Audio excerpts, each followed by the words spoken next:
Namaskar. We have started a website in the internet by name Padyapaanam. Padyapaanam literally means the divine drink of poetry and poesy. For this, we should know how to versify. And versification is essentially based on prosody, metrics.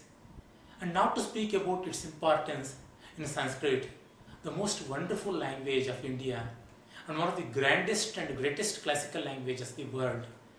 In Sanskrit, we have a rich tradition of over 3000 years where versification has been constantly developed as a great art, and the finesse is unparalleled, and the exquisite way in which the language expresses is really breathtaking.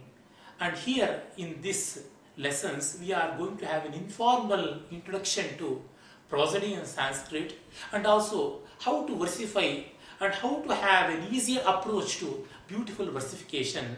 And it's an introduction, of course. Any introduction will not be complete in all respects, but it will be a very, very innovating eye-opener in the field of Sanskrit versification, which is rarely attempted by the lovers of Sanskrit. I personally feel the best way of loving a language is to read its poetry, and the finest way is to write poetry. Rather, the ultimate purpose of language is in its aesthetics. And this purpose is beyond all purposes, as Professor M. Hirina says.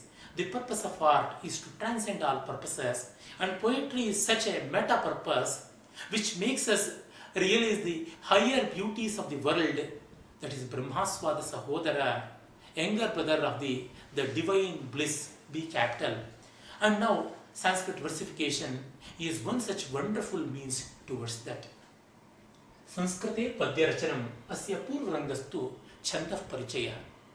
The name itself indicates SamskRta means well done. Anything done in Sanskrit should be very well done. If not, ill-done things will often become great blemishes. And that's why we have to attempt a better way of writing verses. We know Gadyam and Padyam, prose and verse, both are accepted as poetry if they have imagination. Pratibha is very, very important, and poetry is the product of Pratibha. But when it is molded in a beautiful manner in the frame of metrics, then it will be all the more appealing. We know chandas is a Shabdalankara, is an embellishment of sound, as propounded Bhojaraja in his Saraswati Kantabharana. But embellishment is not external.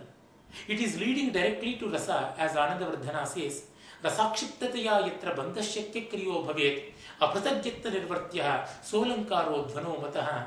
Thus, that which leads directly to the beauty of art, that is the art experience, the aesthetic experience, and such construction is the real construction of beauty, and that is an embellishment, and that coming from the end of sound is leading to prosody and metrics. Chandas, the word, has come from the root chad and then chadi, alhade, achade, avarane. Alhadana means enjoyment, achadana means covering. That covers the poetry from its blemishes.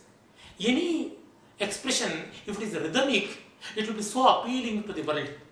Like in the case of Shankara's Ganesha Pancharatna, Nitanta Kanta Danta Kanta Manta Kanta Katmajam Tvachintya Rupa Mantahina Mantaraya Krantanam Hrudantare Nirantaram Basantameva Yoginam Tamekadantamatam Vichintayami Santatam. It's a beautiful way in which the alliteration and the rhythmic senses, often corresponding to the iambic meter of the Western world, we see so much of beauty. Even the people who are unable to understand the meaning, they will enjoy. Like Jagannath Pandit Raja's verse on Jagat Simha, Dordandadvaya Kundalikrata Lasatkodanda Chandamsha Gadvastodanda Vipaksha Mandalamata Twamviksha Madhyeranam Valgadgandiva Mukta Kandavalaya Jwalavali Tandava Brashat Kandava Rushta Pandava Maha Konakshitisha Smaret. Here we see alliteration, rhythm, sense of sound and rhyme has a marvelous effect on the ear itself. Or the Jaydeva for that matter. Kapi Vilasa Vilola Vilochana Kelana Janita Manojam. Or Lalita Lavanga Lata Parishila Nakomala Malaya Samire. धीरसमीरे Yamuna तीरे वसति वने वनमाली गोपी पीनपयोदर मर्दन चंचल करयुगशाली. These were marvelous expressions of sound leading to sense are found in meter.